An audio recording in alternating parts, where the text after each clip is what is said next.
সদৌ শিৱসাগৰ জিলা কোচ-ৰাজবংশী ছাত্ৰ সন্থাৰ উদ্যোগত শিৱসাগৰ জিলা মহিলা সমিতিৰ সহযোগত আজি আমি নপুৰণি সতীৰ্থৰ সন্মিলন আৰু আলোচনা চক্ৰ আমি আয়োজন চলি আছে। বিশেষকৈ কথা হ'ল কি কোচ-ৰাজবংশী জনগোষ্ঠীৰ যি দীৰ্ঘদিনীয়া দাবী জনজাতিকৰণ, এই জনজাতিকৰণৰ বিষয়টোক লৈ বৰ্তমান সময়ত অসম চৰকাৰৰ ভাৰত চৰকাৰৰ যি সদিচ্ছা আমি দেখা নাই, সদিচ্ছা নথকাৰ বাবেই আজি সমূহ কোচ-ৰাজবংশী জনগণ যি প্ৰাক্তন আছিলে বৰ্তমানৰ যিসকল আমাৰ সতীৰ্থ আছিলে সকলো সতীৰ্থই আমি ঐক্যবদ্ধভাৱে জনগোষ্ঠীৰ উত্তৰণৰ কাৰণে কাম কৰি যাবৰ বাবে আজি সংকল্প লৈছোঁ। আপোনালোকে চাওক, বিগত সময়খিনিত কংগ্ৰেছ চৰকাৰে শাসন কৰিলে, বৰ্তমান সময়ত বিজেপি চৰকাৰে শাসন কৰি আছে, কিন্তু তেওঁলোকে কেৱল প্ৰতিশ্ৰুতিৰ ওপৰত প্ৰতিশ্ৰুতি পালন কৰি আছে। তেওঁলোকে বিভিন্ন নিৰ্বাচনৰ আগমুহূৰ্তত তেওঁলোকে নিৰ্বাচনী প্ৰচাৰৰ এক কেন্দ্ৰবিন্দু হিচাপে কিন্তু জনজাতিকৰণৰ বিষয়টো তেওঁলোকে উত্থাপন কৰি আহিছে, কিন্তু কাৰ্যক্ষমত আমি কোনো ধৰণৰ তেনেকুৱা আগবঢ়া আমি জনজাতিকৰণৰ বিষয়ক লৈ আগবঢ়া আমি দেখা পোৱা নাই।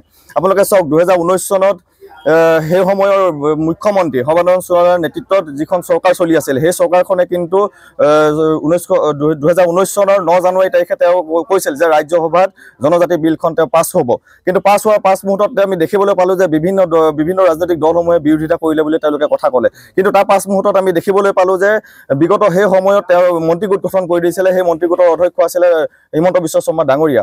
হিমন্ত বিশ্ব শৰ্মা ডাঙৰীয়াই বৰ্তমান সময়ৰ মুখ্যমন্ত্ৰী, কিন্তু তেওঁ থলুৱা খিলঞ্জীয়া ভূমিপুত্ৰসকলৰ কথা কয়, সুৰক্ষাৰ কথা কয়, অধিকাৰৰ কথা কয়, কিন্তু বৰ্তমান সময়ত কিন্তু খিলঞ্জীয়া ভূমিপুত্ৰ কোচ-ৰাজবংশীসকলে নিজৰ অধিকাৰৰ কাৰণে আজি ৰাজপথৰ আন্দোলন কৰিব লগা হৈছে।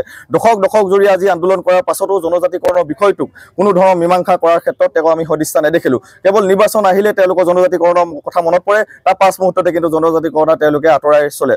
আমি কথা হ'ল কি, বৰ্তমান যদি 2026 চনৰ নিৰ্বাচনৰ আগমুহূৰ্তত যদি তেওঁলোকে জনজাতিকৰণৰ বিষয়টোক যদি কোনো ধৰণৰ প্ৰক্ৰিয়া আগ নবঢ়ায়, তেনেহ'লে কিন্তু ইয়াৰ পৰিণাম কিন্তু তেওঁলোকে বেলটৰ জৰিয়তে EVM-ৰ জৰিয়তে তেওঁলোকে এবাৰ পাব।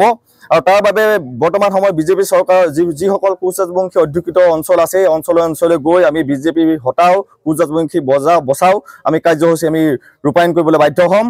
আৰু লগতে এটা কথা জানি থোৱা উচিত যে প্ৰতিটো ক্ষেত্ৰতে তেওঁলোকে খিলঞ্জীয়া হিন্দুত্ববাদীৰ কথা কৈ চৰকাৰ গঠন কৰি আহিছে। কি কোচ-ৰাজবংশীসকল হিন্দু নহয় নেকি? কোচ-ৰাজবংশীসকল থলুৱা ভূমিপুত্ৰ নহয় নেকি? কিয় তেওঁলোকে 1994 চনত এবাৰ জনজাতি মৰ্যাদা দিয়াৰ পাছত আকৌ ছমাহৰ বাবে থাকি সেই জনজাতি প্ৰক্ৰিয়া কাটি দিলে? আমি বিচাৰিছোঁ যে 1994 চনত যি প্ৰক্ৰিয়াৰ জৰিয়তে জনজাতি মৰ্যাদা দিয়া হৈছিল, সেই একে প্ৰক্ৰিয়াৰ জৰিয়তে পুনৰবাৰ কোচ-ৰাজবংশীসকলক জনজাতিৰ মৰ্যাদা দিব লাগে আৰু অন্য 5 জনগোষ্ঠীকো এই জনজাতিকৰণৰ জৰিয়তে অসমখন এখন খিলঞ্জীয়া ৰাজ্য গঠন হ'বৰ বাবে আমি আহ্বান জনাইছোঁ।